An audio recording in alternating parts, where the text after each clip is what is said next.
Bonjour à tous, je vous propose de calculer en fait la puissance reçue du Soleil par la Terre par mètre carré.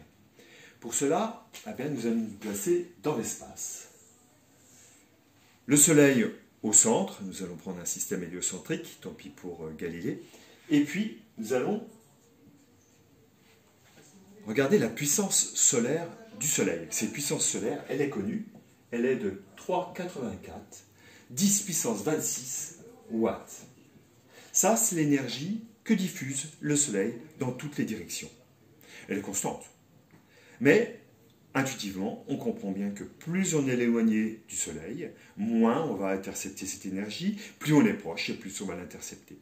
Nous, ce qui va nous intéresser, c'est de connaître, en fait, la puissance reçue sur l'orbite terrestre, dans un premier temps, par mètre carré. Donc pour ça, effectivement, il faut connaître la distance entre la Terre et le Soleil. La distance Terre-Soleil est connue également, elle est de 1,5 10 puissance 11 mètres. Donc, qu'est-ce qu'on va calculer? On va calculer cette sphère ici, qui est de 4 pi R2, c'est-à-dire 4 pi, la distance, cette distance au carré, et on obtient 2,81, 10 puissance 23 mètres carrés. Ça, c'est l'énergie, effectivement, qui est développée sur cette sphère. D'accord? Mais nous, ce que nous voulons, c'est effectivement par mètre carré. Et donc, on va prendre cette puissance solaire que l'on va diviser par l'étendue de la sphère, et nous trouvons donc la puissance reçue par mètre carré ici, qui est de 1365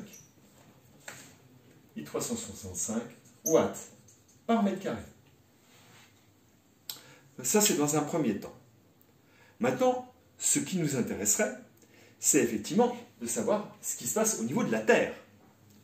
Pour savoir ce qui se passe au niveau de la Terre, eh bien, nous pouvons dire que ici, le disque Terre intercepte cette puissance solaire.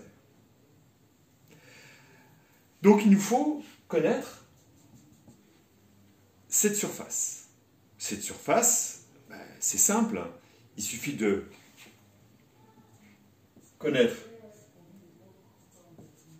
le rayon de la Terre, qui est de 6370 km, donc 6,37 10 puissance 6 mètres, et de multiplier par pi, et nous trouvons donc le disque terrestre qui est égal à 1,27 10 puissance 14 mètres carrés.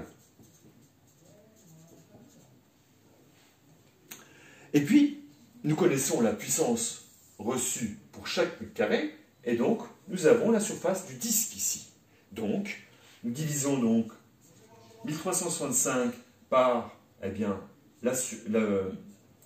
le disque terrestre, surface du disque terrestre, et nous trouvons 1,74 10 puissance 17 watts.